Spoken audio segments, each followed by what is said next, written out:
Picture this. You're standing across from someone who knows you well, maybe too well. They bring up that moment, the mistake you made, the version of you you've worked so hard to outgrow.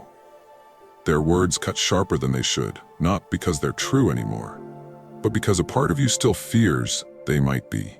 You feel the familiar sting of shame rise in your chest. Your mind races to defend, to explain, to prove that you've changed, that you're not that person anymore. This is how most people respond. They fight their past as if it were an enemy. But the Stoic knows better. A Stoic doesn't flinch when the past is spoken aloud. He doesn't react because he's already made peace with it long before the world tried to use it against him. He sees it for what it is, a shadow that no longer defines the man standing in the light. So when someone brings up your past, don't fight, don't justify, don't collapse. Because a Stoic carries 3 truths in moments like this, 3 responses that transform attack into mastery. First, acceptance. Yes, that happened. Second, evolution. I've learned from it. Third, awareness. Why are you bringing this up now? Let's begin. Response 1. Yes, that happened. The first Stoic response is simple, almost disarming. When someone throws your past at you, say, yes, that happened. No resistance, no denial, just truth. Why does this work? Because truth is armor, and the ego can't weaponize what you've already accepted. Most people react from ego. When confronted with their past, they protest. That wasn't me. I've changed. Or worse, they lash out, turning pain into defense. But the Stoic understands that denial keeps wounds open. Acceptance seals them shut. By saying, yes, that happened, you signal that you've already stood trial in your own conscience and found peace. There's nothing left for the world to accuse you of. Seneca wrote, "He who is brave is free." And there is no greater bravery than looking your past in the eye and saying, I own you. Imagine a man who once fell to addiction, now years sober. A friend mocks him. Remember when you couldn't go a day without drinking? The man doesn't flinch. He smiles, nods, and replies, yes, that happened. The silence after that sentence is power, because it leaves no space for shame to live. When you accept your past, others lose the ability to use it. You reclaim authorship of your story. Acceptance doesn't mean pride. It means understanding that what was shaped what is, and what is stronger. Moral: the man who accepts his past cannot be blackmailed by it. Response 2. I've learned from it. The second Stoic response transforms acceptance into growth. When someone reminds you of your past, say, I've learned from it. This isn't defiance, it's transformation. Because a Stoic doesn't see scars as proof of weakness. He sees them as blueprints of wisdom. Mistakes are the forge in which character is hammered into form. Every wrong turn, every failure, every shameful night, all fuel for evolution.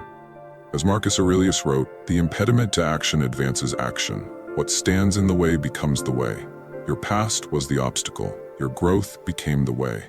Consider the Roman general who once lost a battle through arrogance. He faced ridicule, humiliation, disgrace, but he studied his failure, dissected every misstep, and returned stronger. The next time he faced his enemy, he didn't rely on pride. He relied on wisdom. And this time, he won. That is the Stoic art, transforming pain into precision. When you say, I've learned from it, you're declaring that your past no longer owns you, it taught you. You're turning what once broke you into what built you. The ego hides from mistakes. The Stoic kneels before them, learns their language, and walks away with truth. Your past is not a prison, it's a training ground. Every failure carved strength, every regret sharpened your understanding, every loss shaped your endurance. Moral: the Stoic doesn't escape the past, he educates himself through it. Response 3. Why are you bringing this up now? The third Stoic response is psychological mastery. When someone digs up your past, look them calmly in the eye and say, why are you bringing this up now? Notice this isn't defense, it's curiosity. And curiosity is the quiet sword of the Stoic. In that question, you flip the power dynamic. You stop playing defense and make the other person reveal their intent. You're not the one on trial anymore, they are. This question forces reflection. Maybe they're insecure, maybe they're jealous, maybe they want to see if you'll crumble. But a Stoic doesn't accuse, he observes. He uses reason to uncover motive. Epictetus said, when someone irritates you, know that it is your judgment that disturbs you. So the Stoic doesn't judge, he studies. When you ask why now, You expose projection. You show calm dominance because you've detached from emotion and entered analysis. Imagine being in an argument and the other person suddenly brings up an old failure. You pause, you breathe, and you ask softly, "Why are you bringing this up now?" Instantly, the tone changes because truth no longer serves as a weapon when you hold composure. Moral composure is the sharpest form of dominance. Silence is the steel that guards your peace. Stoicism isn't about clever comebacks, it's about inner stillness. Because the man who controls his emotions controls the outcome. Silence to the Stoic isn't weakness, it's weaponry. In a noisy world, calmness is rebellion. Seneca wrote, "No man is free who is not master of himself." And Epictetus added, "We suffer not from the events, but from our judgment about them." The modern world rewards noise, opinions, outrage, reaction. But the Stoic operates differently. He understands that emotional discipline is the highest form of strength. When others shout, he listens. When others insult, he analyzes. When others provoke, he stays still. That stillness confuses people because they can't manipulate what they can't move.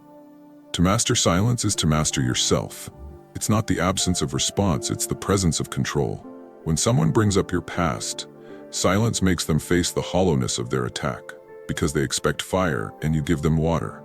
Your calmness becomes their mirror. Their hostility reflects back onto themselves. Lesson: restraint is not repression. It's precision, and silence is the language of power. The one who stays silent is the one who holds control. Every man carries a past, some heavier than others. Mistakes, regrets, betrayals, moments you wish you could rewrite. But Stoicism teaches that the past isn't a weight, it's a teacher. The addict who becomes a mentor.